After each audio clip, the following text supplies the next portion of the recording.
Herzlich willkommen bei Podbus on Tour, dem Camperkanal von Ulla und Thomas. Im letzten Video haben wir die Nacht im Wandergebiet hoch über Drammen verbracht. Wir haben uns einen wunderbaren Überblick mit der Drohne verschafft, sind gewandert, um dann durch den Spiraltunnel nach Drammen abzufahren.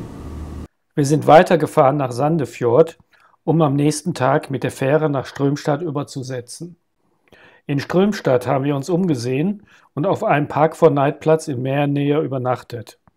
Wie es mit uns in den nächsten 2 Tagen weitergeht, seht ihr nach dem Intro.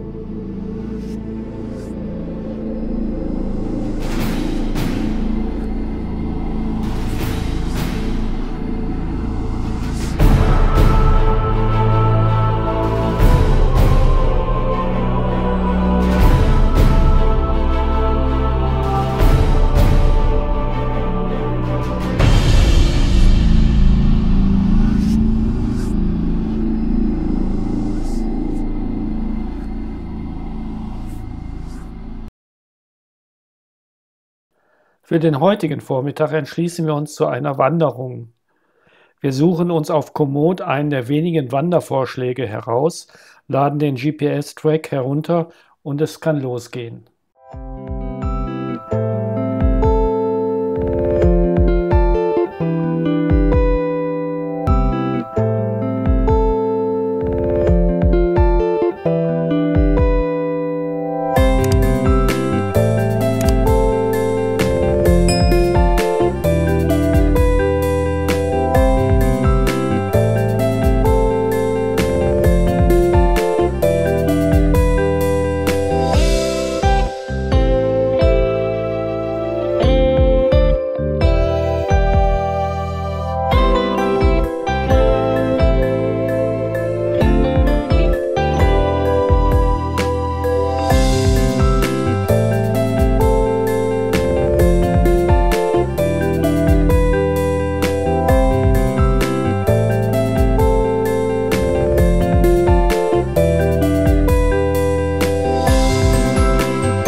Eher durch Zufall entdecken wir unterwegs den Hinweis auf das Vitlycke Museum.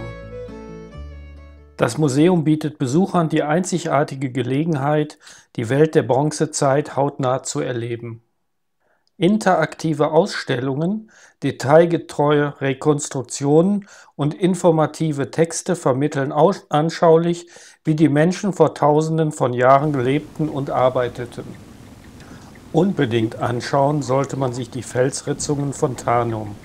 Sie sind ein einzigartiges Zeugnis menschlicher Kreativität.